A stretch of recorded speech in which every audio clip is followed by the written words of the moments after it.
some This of conference will now be recorded. some of the confusion regarding the framework and the design pattern.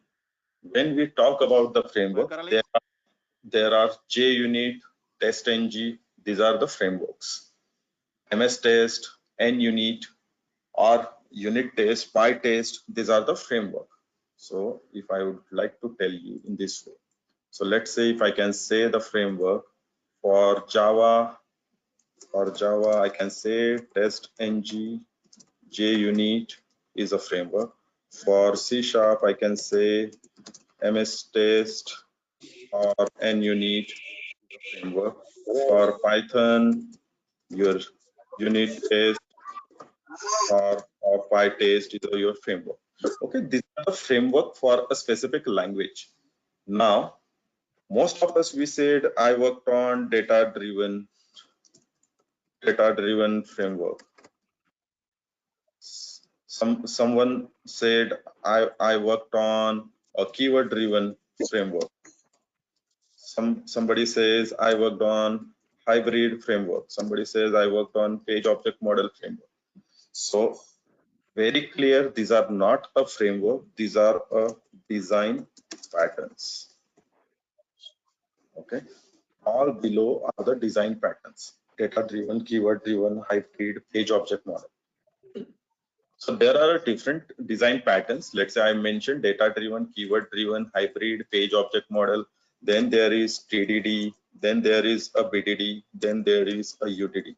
So these are a different design patterns by which we can create our own a complex structure of your framework. Okay, so I am going to explain on this design patterns along with these are the frameworks.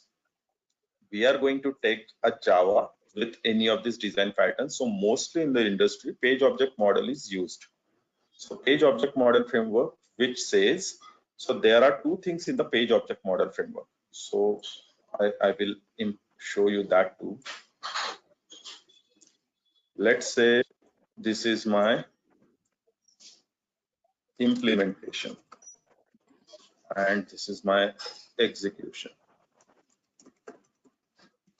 When we say implementation and execution, so whenever you implement any of the framework or whenever you start working on any of the framework or design pattern, like in your organization, if you have page object model design pattern and you wanted to work on that, so always starts with implementation. And what page object model framework says, why it is more used, because page object model framework is having its own structure and it is separated from each one of this. Let's say I have this is my I mean a site under test, that is SUT.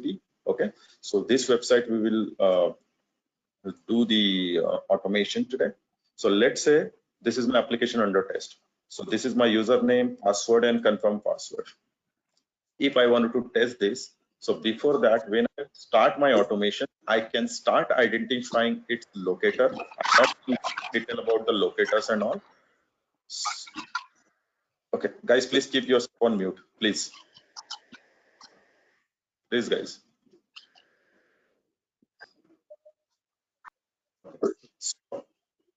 So we can keep this.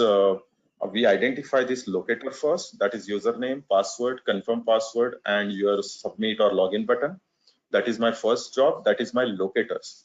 So most of you are aware about the locators. So locators are where you wanted to do some action. So my implementation says in the page object model framework, I will implement first a locators. Then I will write action on that locator, and then I will write my test. So these are my implementation. When I say execution, on the execution size, I will start first from the test. Test will call my action, and action will call my locators. So if you can see, this is totally opposite to your implementation. So these things, if you can identify and if you understand, it is the best thing that you can explain in your interview. There is a two-way, implementation and execution in the page object model framework. So we'll start with implementation first, and then we'll see the execution. Okay, so before that we can start. We are going to use Java with Eclipse. So I'm going to open my Eclipse. This is my Eclipse, and here I'm going to create a new framework for you guys. Okay, so just have a look at here. So I am going to create a new Java project. If you cannot see, I'll just make it this bigger one so that you can see. Just give me a second. Okay, so I'm going to create a Java project. So now my Java project name is Page Object Model Framework. So I am creating the Page Object Model Framework. This is my framework. Okay, under this I'm going to create all the complex structure or architecture which we had discussed before some time. Okay, now when we say Page Object Model, this is my framework. SRC is nothing but my source folder. So I don't need any of the source folder. I just wanted to remove the source folder first. Okay, so before that we just create some of the structure. So right click on your framework, new, and you can create a new source folder. First one is my component functions. Okay, this is my first source folder, that is my component functions. I'll show you what is component function. So I'll explain one by one. Once I created, I explain one by one. So now component function is my core architecture. In the component function, I do have all my common functions. Those are used for the multiple projects. I do have a initializer script, that means which is used or call before each one of the tests. I have 100 tests. Before all 100 tests, my initializer script will execute.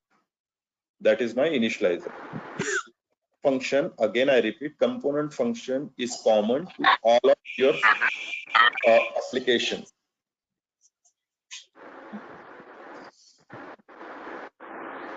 So can you please keep yourself on mute, guys, please?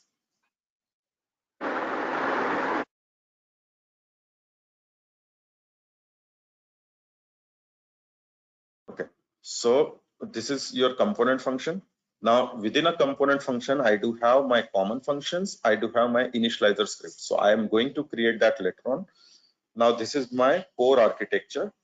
Then with the core architecture, I should work on a different projects. Let's say just now I show you one site, that is my Selenium QTP automation site. Okay, so if I wanted to automate this site, I'm going to create its project here. Okay, so I said I'm going to create a new source folder, that is Selenium QTP underscore project. So each project is having its own source folder, so that your common component functions are applicable to each and every project, so that no need to multiple times your component function. Most of the time what happens, people are creating the framework for every individual application, which is not required. If you work in this way, it is definitely not required. Your component function, your core architecture should be always separate from any of your project. Okay, so now I created the project, I created the component functions. Now I'll